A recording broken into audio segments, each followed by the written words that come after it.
You can wait outside." The words hung in the conference hall as everyone turned to stare at me. My fingers tightened around my presentation folder, the one containing 6 months of research that had saved the company millions. "Excuse me?" I managed, my voice barely audible over the clinking of champagne glasses. Renata, our marketing director, gestured dismissively. "We're at capacity for the ceremony. You understand." I glanced around the spacious room. Every colleague from my department sat comfortably at tables draped in cream linen.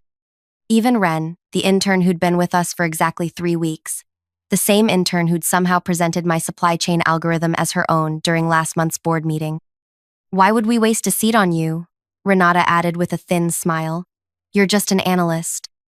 That moment crystallized everything: the missed promotions, the stolen ideas, the endless hours. My gaze shifted to the projection screen announcing the Innovation Excellence Award that should have had my name on it. "I see," I said, calmly opening my laptop. "Check your email." Moments later, as notification sounds echoed through the hall, I walked out, closing the door on their suddenly panicked voices. Before I continue with what happened next, could you take a moment to imagine standing in those shoes?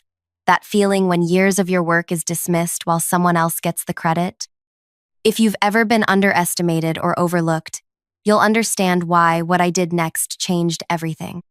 Stay with me, because this revenge was 3 years in the making, and the ending will show you exactly why patience is more than a virtue. It's a weapon.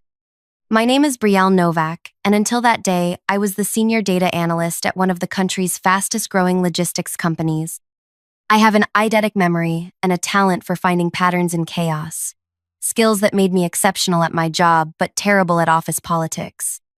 I'm the person who speaks directly and works late, who thinks solving problems matters more than who gets credit for solving them. I was wrong.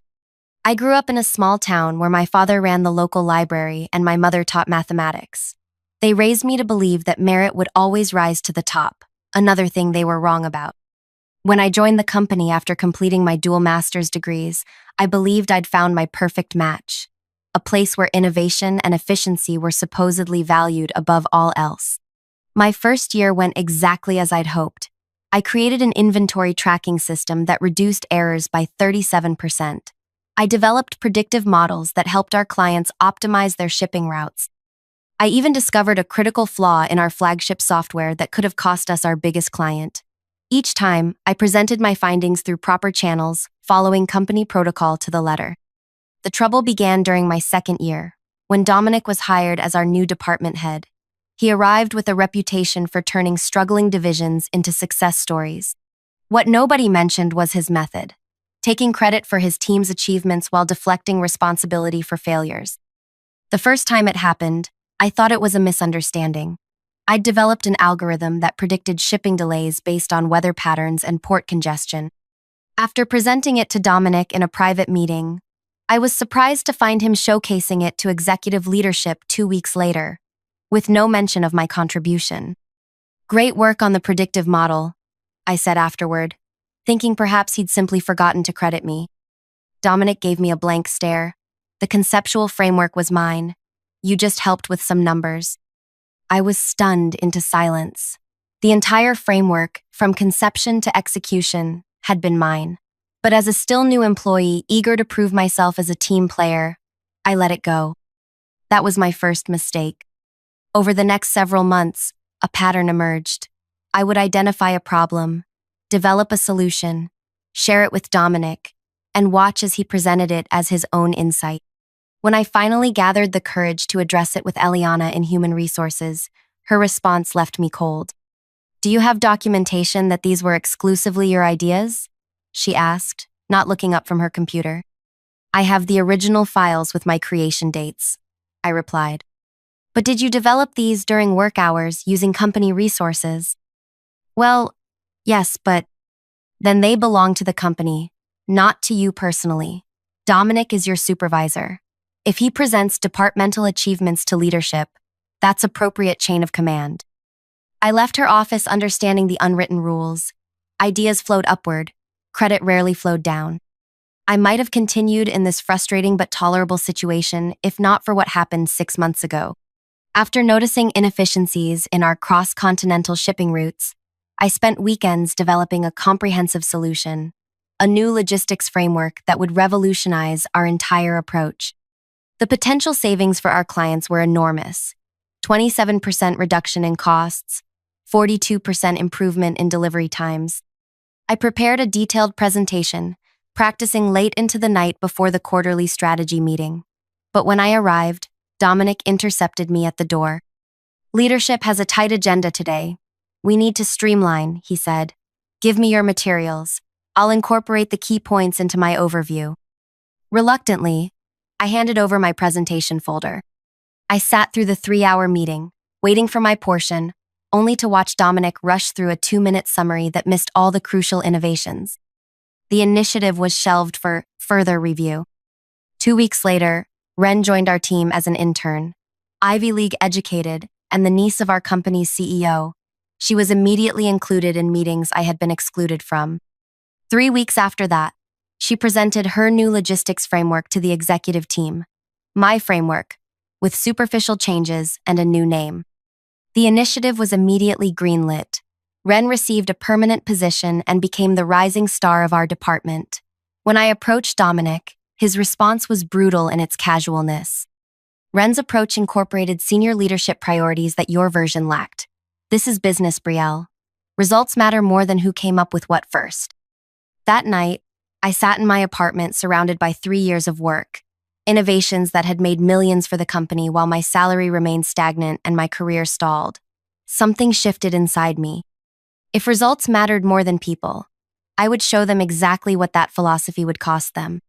I began working on a new project, one I never mentioned at the office, never accessed on company devices, and never developed during business hours. I enhanced my original logistics framework, identifying weaknesses and incorporating solutions that would make the version they'd stolen look primitive by comparison. But this was just the beginning. I started cataloging every instance where my work had been appropriated, creating a detailed record with timestamps, original files, and witness accounts from colleagues who had seen the pattern but remained silent. I scheduled coffee meetings with former employees who had left under similar circumstances, gathering perspectives and building connections. I discovered I wasn't alone. Tamsin from product development had left after her patent-worthy innovation was claimed by her manager. Leo from client relations resigned when his strategy for retaining our largest account was presented by the VP without attribution. Each conversation revealed a company culture that systematically exploited its most innovative employees while rewarding those who excelled at internal politics. More importantly, these conversations built me a network of talented, undervalued professionals who recognized the same toxic patterns. People who, like me, had continued creating and innovating despite the lack of recognition, because that's who we fundamentally were. 3 months before the award ceremony, I approached Gail Iverson, a venture capitalist known for funding startups that disrupted established industries. I presented my enhanced logistics framework along with a comprehensive business plan. "This could transform the entire sector," she said after reviewing my materials. "But why leave a secure position to start from scratch? Competition in this space is brutal." "Because I'm not starting from scratch," I replied, revealing my second presentation. Profiles of 7 industry veterans, including Tamsin and Leo, who had committed to joining my venture if it secured funding. Gail's expression changed. "Now that's interesting. And your former employer?" "Will likely continue taking credit for innovations they didn't create until they realize those innovations have stopped coming." 2 weeks later, I had a funding commitment. 1 month after that, I had office space leased under a holding company name and legal agreements with my future team members. I secured preliminary patents for my enhanced framework and reached out to clients who had expressed frustration with my current employer's inflexibility. Through careful networking, I identified 5 major clients who were considering moving their business elsewhere. I arranged discreet meetings, presented my solution, and secured tentative agreements contingent on my company's launch. Everything was in place. I just needed the right moment to make my move. The quarterly award ceremony provided the perfect opportunity. After learning that Ren would be receiving the Innovation Excellence Award for her logistics framework, I prepared my final act. I drafted resignation letters for myself and my 7 colleagues, finalized client transfer agreements, and prepared a press release announcing our new venture. That morning, I dressed with particular care, selecting a deep blue dress that projected confidence without ostentation. I arrived early, clutching my presentation folder, not because I expected to present, but because I wanted them to see me holding it one last time. I stood at the entrance of the grand conference hall, watching as colleagues filed in and found their assigned seats. I saw Dominic guiding Ren to a prime position near the executive table. I noticed Renata, the marketing director who had always treated operations staff as beneath her notice, checking the seating arrangements. When she spotted me, her expression shifted from surprise to irritation.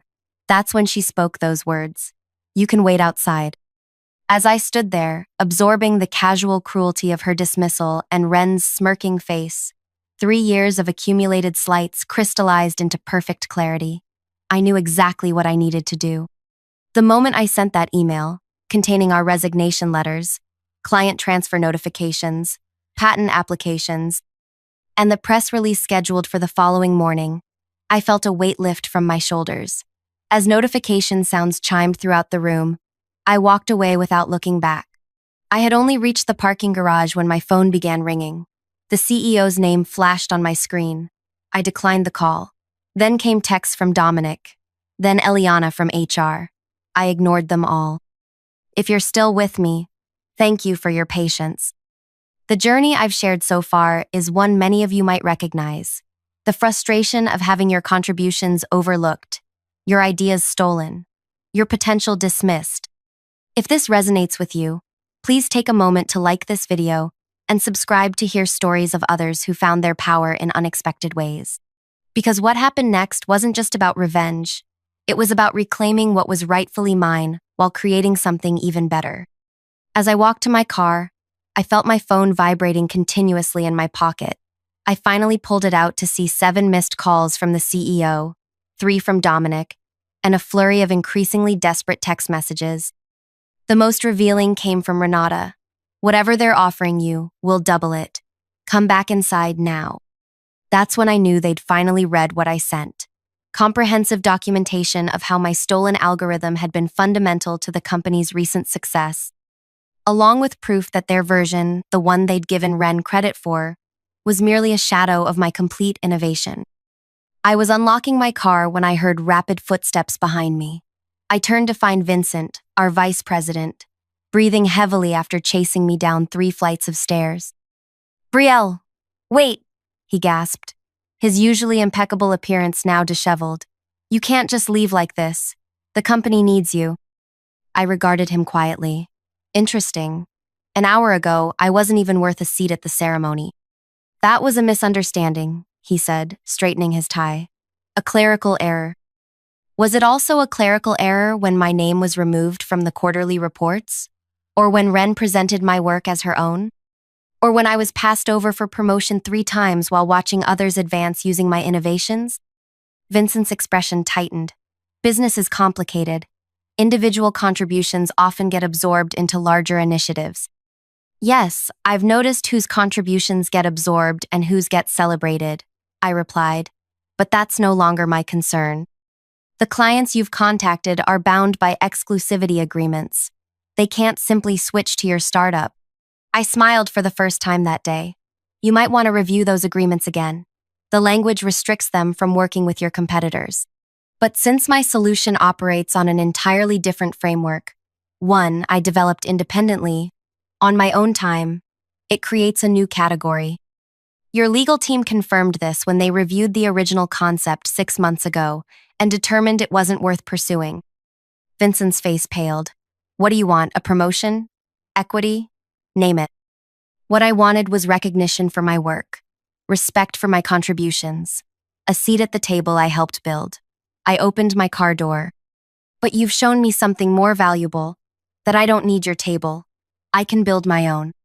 As I drove away, I watched in my rearview mirror as more company executives poured into the parking garage, their award ceremony completely forgotten.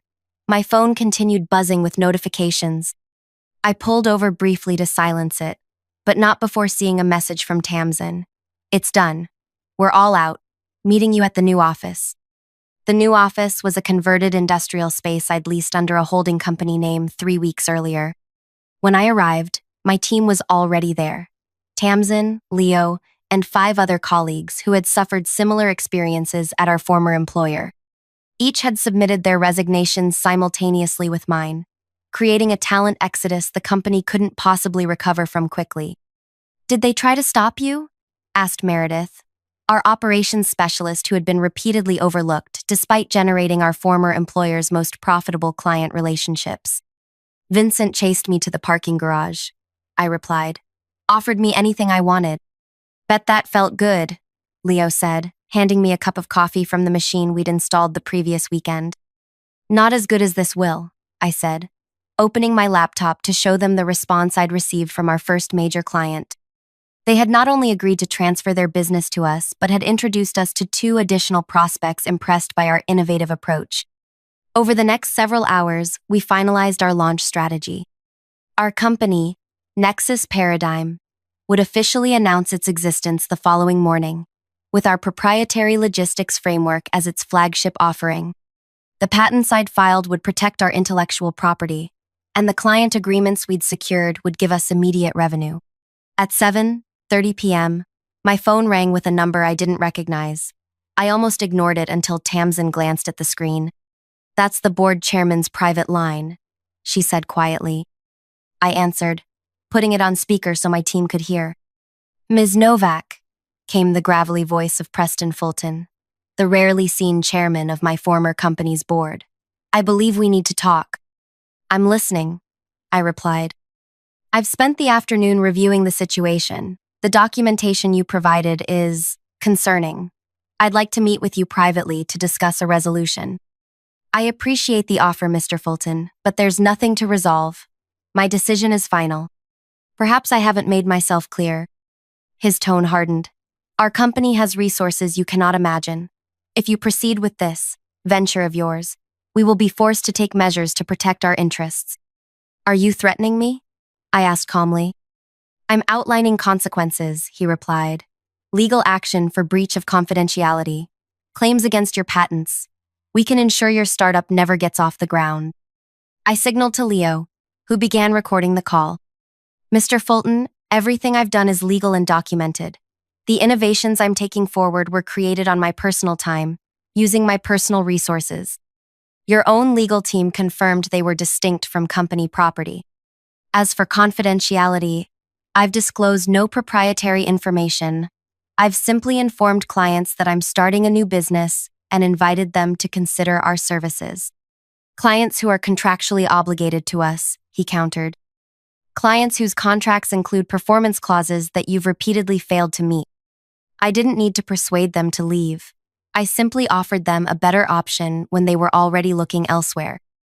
The line went silent for a moment. "What would it take to bring you back?" he finally asked, his voice noticeably softer. "Name your terms." I looked around at my team, talented professionals who had been undervalued, overlooked, and exploited. People who had trusted me enough to take this leap together. "There are no terms, Mr. Fulton. This isn't a negotiation tactic. It's a new beginning." After ending the call, we spent hours preparing for the media response we anticipated following our announcement. By midnight, exhausted but exhilarated, we gathered around the conference table we'd assembled ourselves the previous weekend. "To Nexus Paradigm," Tamsin said, raising a paper cup of vending machine coffee, "and to Brielle, who showed us all what's possible when you refuse to stay where you're not valued. It's not just about me," I insisted. "Every person in this room made this possible. We're building something together that none of us could create alone." That night, I slept more peacefully than I had in years, despite the uncertainty ahead. The next morning, our press release went out at exactly 8 a.m., just as the trading day began. By 8:15, financial news sites were reporting on the sudden emergence of a disruptive new player in the logistics sector. By 9, they were reporting on the subsequent drop in my former employer's stock price. At 9:30, we gathered around a screen to watch our former CEO give an emergency press conference. His usual confidence was nowhere to be seen as he attempted to reassure investors that the departure of a few employees would not impact operations. The market disagreed. The stock dropped another 7% during his 17-minute speech. When he announced that Dominic would be stepping down to pursue other opportunities, I felt no satisfaction, only confirmation that the company would continue its pattern of scapegoating individuals rather than addressing its toxic culture. By noon, our phones were ringing constantly with calls from potential clients, investors, and even former colleagues interested in joining us. The industry had taken notice, and our calendar quickly filled with meetings. What my former employer had failed to understand was that true innovation doesn't come from titles or hierarchies. It comes from valuing the people who generate ideas. 1 week after our launch, as we prepared for a meeting with our largest new client, I received an email from Ren. The subject line read simply, "I didn't know." The message was brief. I was told the framework was collaborative, with your minor contributions already compensated. I never intended to take credit for your work. For what it's worth, I'm sorry. I started to type a response, then stopped. Her apology might have been sincere, but it changed nothing. She had been a symptom of the problem, not its cause. Instead of replying, I closed the email and focused on preparing for our client meeting. 3 months after our launch, Nexus Paradigm had secured contracts with 27 clients, including 3 of the largest shipping companies in the country. Our revolutionary approach to logistics optimization had reduced costs for our clients by an average of 31%, exceeding even my original projections. We had grown from 8 employees to 23, carefully selecting people who brought both skill and integrity to their roles. The true vindication came 6 months after the award ceremony that had changed everything. My former company announced a strategic restructuring that industry analysts recognized as a desperate attempt to remain competitive. Their stock had fallen 43% since our launch, and rumors of a potential buyout were circulating on financial news sites. I was reviewing our quarterly results when my assistant mentioned that Vincent, the former VP, was in our reception area asking to meet with me. "Did he have an appointment?" I asked. "No," she replied, "but he said it was important." I considered sending him away, but decided against it. Whatever he wanted, I was curious enough to hear it. When Vincent entered my office, the change in him was striking. The confident executive had been replaced by someone who looked as though he hadn't slept properly in weeks. "Thank you for seeing me," he said, remaining standing until I gestured toward a chair. "What can I do for you, Vincent?" He placed a folder on my desk. "This is a formal acquisition offer. The board wants to purchase Nexus Paradigm and integrate your technologies into our existing framework." I opened the folder, glanced at the figure on the first page, and closed it again. "That's a substantial offer," I acknowledged. "It reflects the value of what you've built," he replied, "and the cost of competing against you.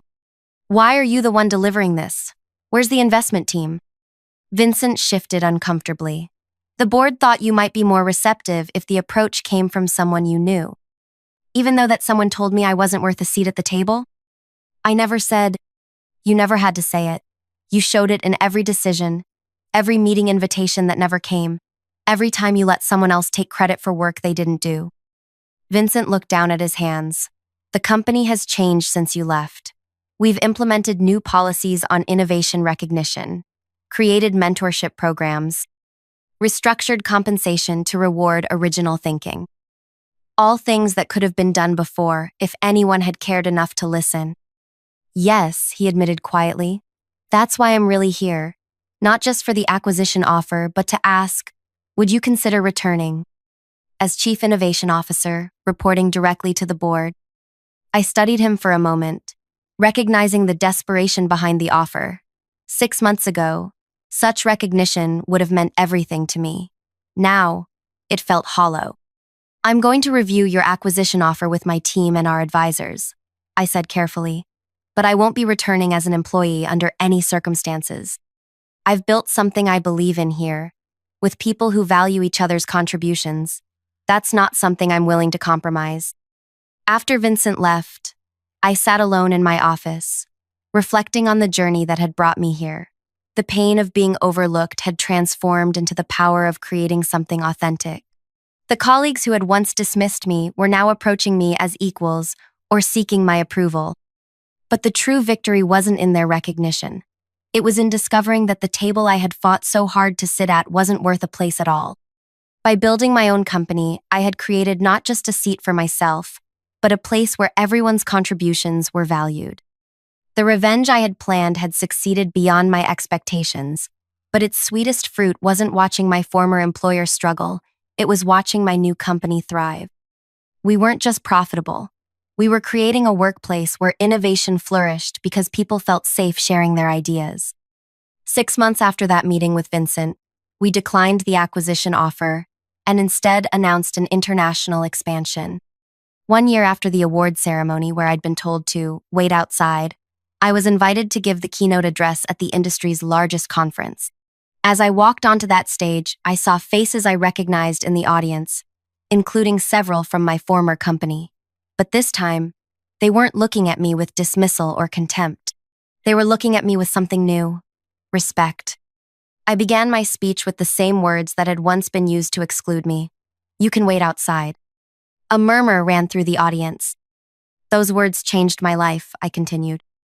"Not because they hurt, though they did, but because they finally showed me the truth, that I was waiting for recognition from people who would never give it freely, that I was measuring my worth by their standards rather than my own." The room fell silent as I shared my journey from overlooked analyst to industry innovator. I didn't name my former employer or colleagues. I didn't need to. The story wasn't about them anymore. It was about the power of knowing your own value, even when others fail to see it. I looked out at the faces watching me, some inspired, some uncomfortable, all attentive, and delivered my final thought. The most powerful seat isn't the one others save for you. It's the one you build yourself. Have you ever been in a situation where your contributions were overlooked or someone else took credit for your work? How did you handle it? I'd love to hear your stories in the comments below.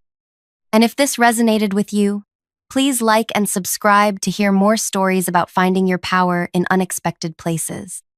Remember, sometimes being excluded from one table is the push you need to build something better, something that's entirely yours.